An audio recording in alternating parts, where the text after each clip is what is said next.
Billions of dollars are quietly leaving Bitcoin ETFs, and the timing couldn't be more unsettling. At the same moment, one of Wall Street's most respected hedge fund managers admitted he's no longer sure where Bitcoin fits in the future of finance. So, is this the beginning of institutional investors walking away from crypto, or is something much bigger unfolding behind the scenes? Because while everyone is watching the money flow out, the blockchain is revealing a story that almost nobody is talking about. For years, Bitcoin ETFs were hailed as proof that Wall Street had finally embraced crypto. But what happens when the very institutions that fueled that narrative suddenly start heading for the exit? The answer could change the way you look at Bitcoin forever. What if the biggest warning sign for Bitcoin isn't its price, but the investors quietly walking away? That's exactly the concern raised in this discussion. BlackRock's IBIT, once celebrated as the ultimate symbol of institutional adoption, has recorded its largest monthly outflow since launch. Even more striking, Bitcoin ETFs have now endured 6 consecutive weeks of net selling, suggesting that this isn't just another short-term market shakeout. The conversation then shifts to an even bigger question. Has Bitcoin lost its edge? Philippe Laffont argues that Bitcoin thrived when investors had limited alternatives for high-growth opportunities. But today's market looks completely different. Explosive AI innovation, blockbuster private companies, future space ventures, and the rapid expansion of stablecoins are all competing for the same investment dollars that once flowed into crypto. Perhaps the most revealing point is that Bitcoin's future appears increasingly tied to conviction rather than consensus. As more institutional investors evaluate assets based on measurable growth potential, Bitcoin faces stronger competition than ever before. That doesn't automatically signal the end of its bull case, but it does suggest the investment landscape is evolving. The real question isn't whether Bitcoin survives. It's whether it can continue attracting institutional capital in a market filled with compelling alternatives. What do you think? Is this just a temporary pullback, or is Bitcoin entering a new era of institutional skepticism? Share your thoughts in the comments below.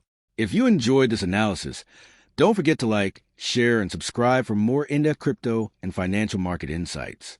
BlackRock's IBIT, the Bitcoin ETF that was supposed to represent institutional adoption finally arriving, just posted the $2.6 billion in outflows this month, the single largest monthly outflow since it launched. 6 consecutive weeks of net selling, $859 million gone in 1 week alone. That's not a blip, I fear. It's a trend. It's not just BlackRock either. Bitcoin ETFs broadly are seeing their 6th straight week of outflows. The same institutions that CNBC was celebrating as the proof that Bitcoin had gone mainstream are quietly reducing exposure. Into that backdrop, Philippe Laffont, CEO of Coatue Management, $90 billion under management, goes on CNBC and says this. I don't know what to think about Bitcoin anymore. The one thing I was wondering with Bitcoin is there was a time when there were very few IPOs. Part of it is I think the public markets are a little bit broken with so many index funds and stuff. Everybody thinks the same, thus nobody really wants, new IPOs. I wonder if Bitcoin was a little bit sort of the off-ramp for everybody that wants to have something a little bit more speculative. Yeah. Now that we have these big IPOs on one side, and then we have stablecoin on the other, and stablecoin involves the word stable. Just the stablecoin you get. There's fabulous IPOs coming out. There's SpaceX. There's going to be some AI, and I just wonder, where is Bitcoin now? And the purpose of Bitcoin, and a little bit what you need to believe is almost this maximalist view about Bitcoin. Like when I speak to people about Bitcoin, it's a bit like a cult. You're either in or you're not. So that's just my new thoughts on Bitcoin. So I'm a little bit more worried, and I would rather bet on, is space going to quadruple over the next 20 years? Or these intelligence models going to be, if you think today the market cap of the world is 70 trillion, of the US, 60 to 70, let's say maybe it's 130, 140. In 10 years, it could be, let's say, 200 plus. Is there going to be a $10 trillion company in 10 to 15 years? I find that debate and trying to figure out which of those companies might be a $10 trillion company sort of easier for me than figuring out where's Bitcoin going to be in 10 years. He also said Everyone is watching Wall Street sell Bitcoin, but almost nobody is asking the one question that matters: who's buying every single coin they're dumping? The answer might surprise you. What the biggest Bitcoin sell-off isn't the story everyone should be watching. What the real action is happening where most investors never look. That's exactly the question raised as the speaker shifts attention from ETF outflows to on-chain data, revealing a completely different picture.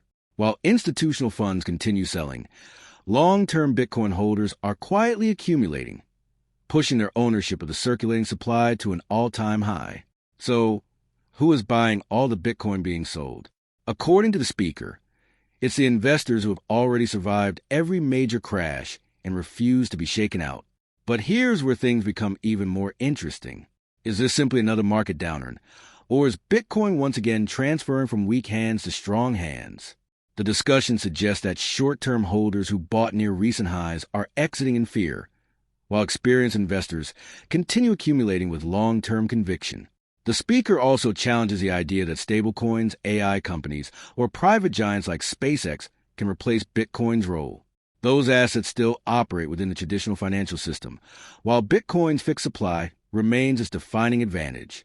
Could this growing divide between short-term fear and long-term conviction be setting the stage for Bitcoin's next major move? Let's back. the on-chain data was telling a completely different story. Long-term Bitcoin holders, people who have held through 2018, through 2022, through the FTX collapse, and every moment someone on TV declared it dead, just reached 83% of all circulating supply. An all-time record, actually. And that number is climbing fastest as the price falls. So who's on the other side of BlackRock's $2.6 billion in selling?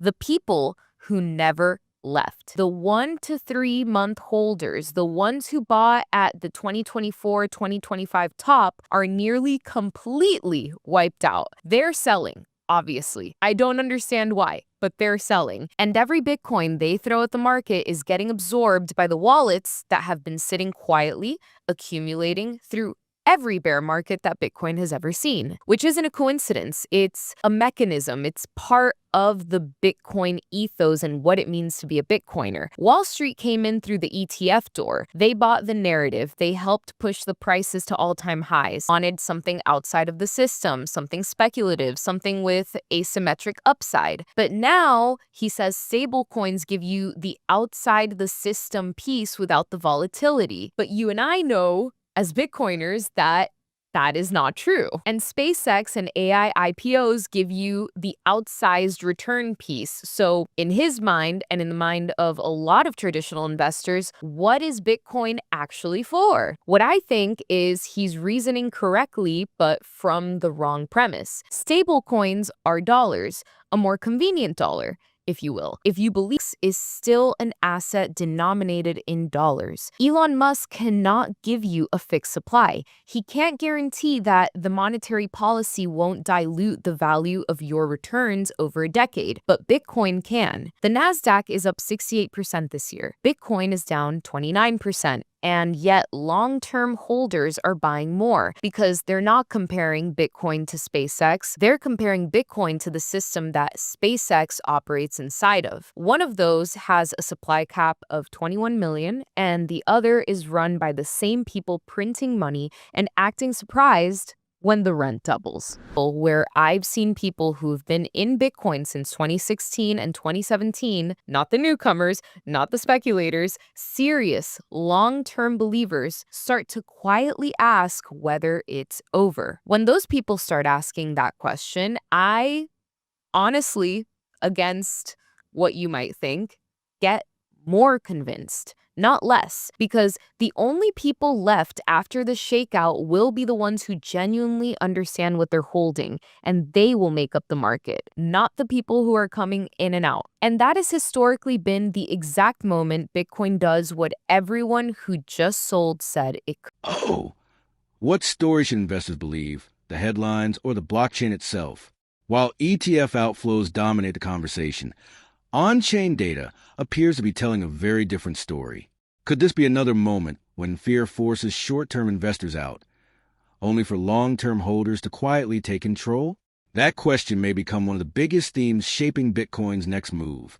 The market has reached a point where conviction is being tested, and history suggests those moments often redefine ownership before sentiment changes.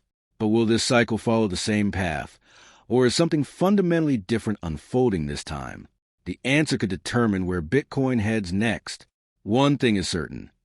The battle between institutional selling and long-term accumulation is far from over, and the next chapter could surprise both critics and believers.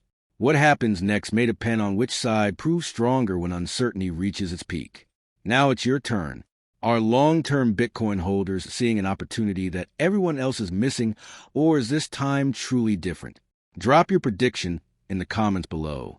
If you enjoyed this breakdown, be sure to like, share, and subscribe, and stay tuned for more deep dives into the biggest stories shaping the crypto market.